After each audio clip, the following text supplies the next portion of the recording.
Y'all want to call? Y'all calling the cops? I'll stay because if I leave and y'all call, no. I have a side. I don't have to touch me. You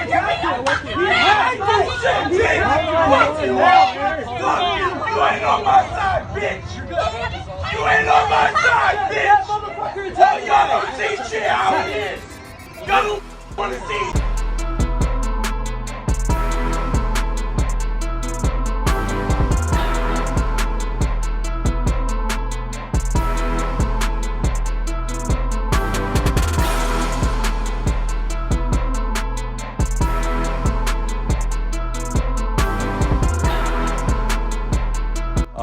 Would you like to hear what he told us on the last Sports Center? Well, I'll play that for you. You can listen and we'll react afterward.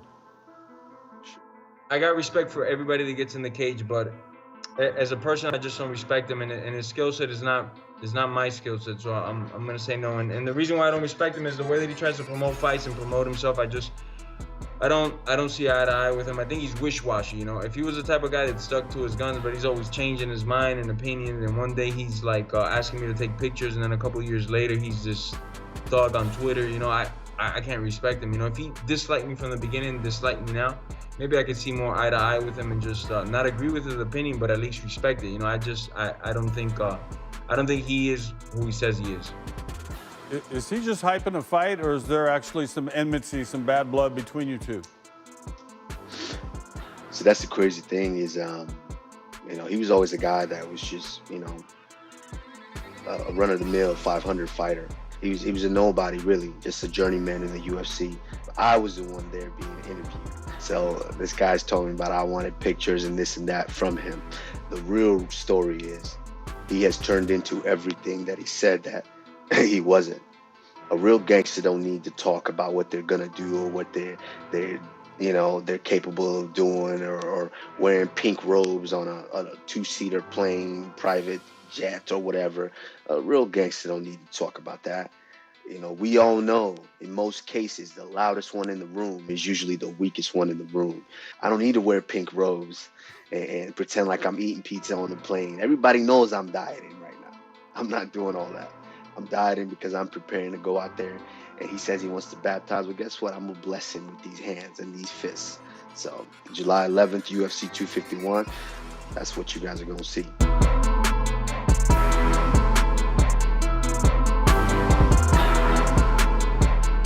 You know, it is interesting. Conor McGregor's always, you know, Conor McGregor's a salesman. I get it. I find him entertaining. I've said before, he fights, I'll watch.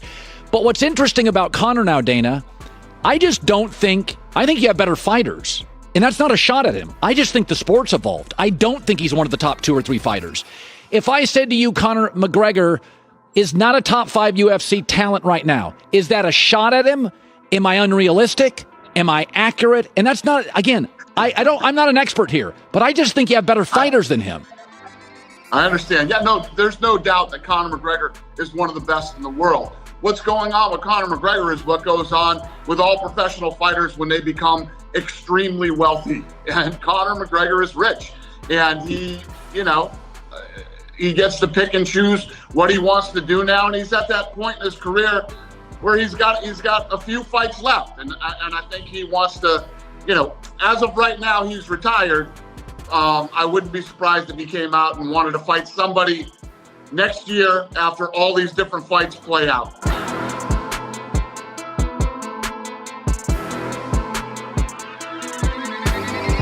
And I know you said you've got interest in both Usman and Masvidal, but if you're leaning towards one, if you could pick which one you'd rather fight, which one would you pick?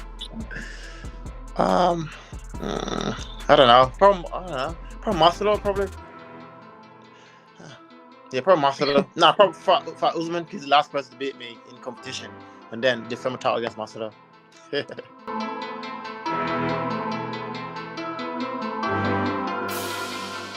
Acting, I definitely don't have any other options as of right now. I mean, it's in our UFC contracts. We can't negotiate with outside promotions while we're contracted with the UFC. So I haven't contacted anybody or been contacted by anybody. That's why I want to be a free agent, is because I want to be able to have those conversations. I want to know what my value is, and I don't know what it is until you're a free agent. And you can have the one person tell you this is your, your worth, and then you have what you feel you're worth inside of you. But it's just about gaining information and knowledge, and I've just never had that opportunity in my career, so it is an exciting time. I think it's important for everybody to know, like, I'm not asking to be paid more than any other UFC fighter. That's not my goal. I don't think I'm valued higher than anybody in the UFC. I do believe that we're all valued higher, and I am gonna fight for myself. It is at the end of the day a career, and I need to be able to support my family moving forward. And injuries can take you out of fighting at any moment, and I've had a big wake-up call that I've broken my arm 3 times and had to be taken away from fighting for a long period of time. And I think it's like there isn't much more to look into about it. It's just I just want to be paid more, and that's it.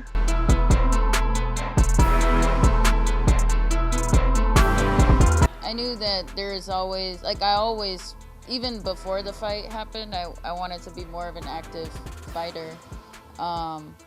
So I knew that there's a part of me that wanted to get right back in there as soon as that happened. But at the same time, I knew that I had to be 100% committed, and I had to be 100% interested, because I was kind of getting bored with training. I was just not very inspired by anything. So I knew that that's just not a safe way to fight, even as good as I am. Like, I have to be interested. Otherwise, it's already not a safe sport, but if you're not interested, it's like super dangerous. So.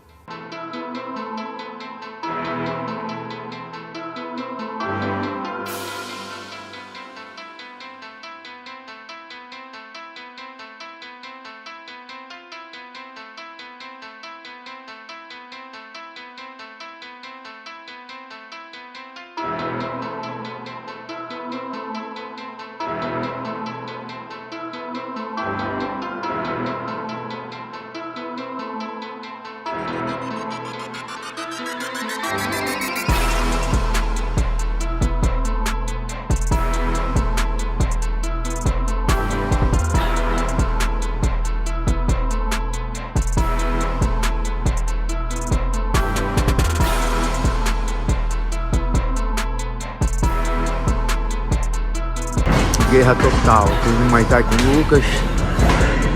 Então aí.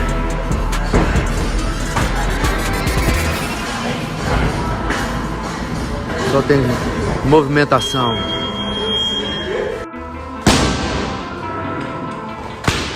Aqui é guerra, um treino atrás do outro. Não tem essa não. É tudo. Porrada come.